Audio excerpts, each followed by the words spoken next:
I'm Dan Larson, and this is a closer look at 1984's Megatron. Oh wait, no, it's up here.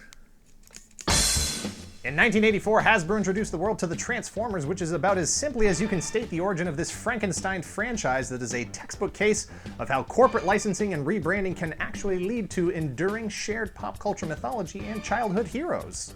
The short version of Megatron's origin as a toy, Japanese toy makers Takara were making changeable robot toys out of everything in the late 70s.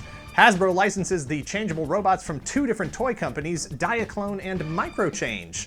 One of those toys is a gun, a Walther P-38 to be specific, and not just that, but it's a special edition of that gun modeled to look like the custom Walther P-38 from the television show The Man from U.N.C.L.E. starring Robert Vaughn, which ran from 1964 to 1968. I'm sure there's a very interesting story there, which I do not have time to research.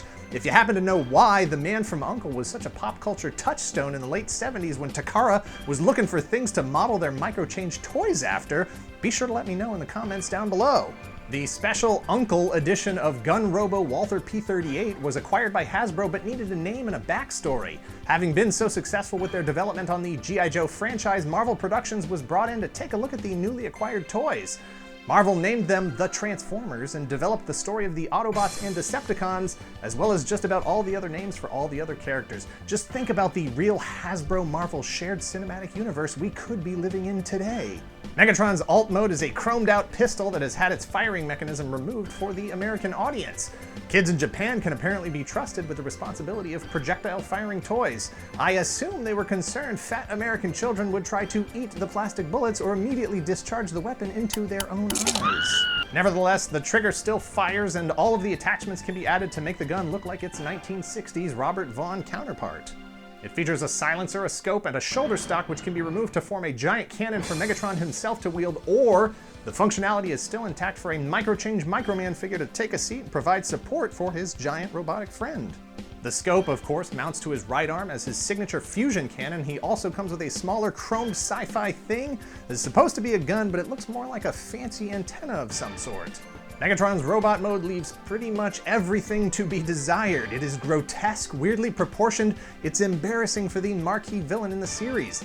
It's a piece that only barely resembles the actual kick-ass piece of artwork featured on the box, another holdover from the Microchange days.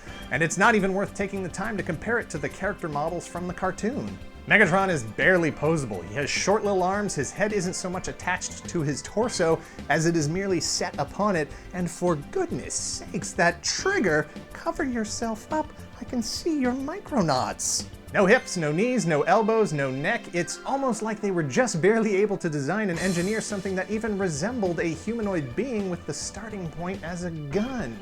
This version of Megatron can still be acquired, but the cost will be directly proportionate to the degree that you want the chrome to be unscratched and whether you want a rub symbol or any stickers to still be applied. Just over 30 years old, living in a post-9/11 world, 1984 Megatron is currently banned from airline travel, and you can't legally sell him without an orange safety tip permanently affixed to his barrel. His evil has transcended cartoons, and should you decide to team up with him in the real world, know the danger ahead of time. Never point Megatron at a police officer. In fact, don't take him outside in gun mode ever, unless you are actually Starscream, in which case, people will pretty much be shooting at you anyway, so just have fun with it.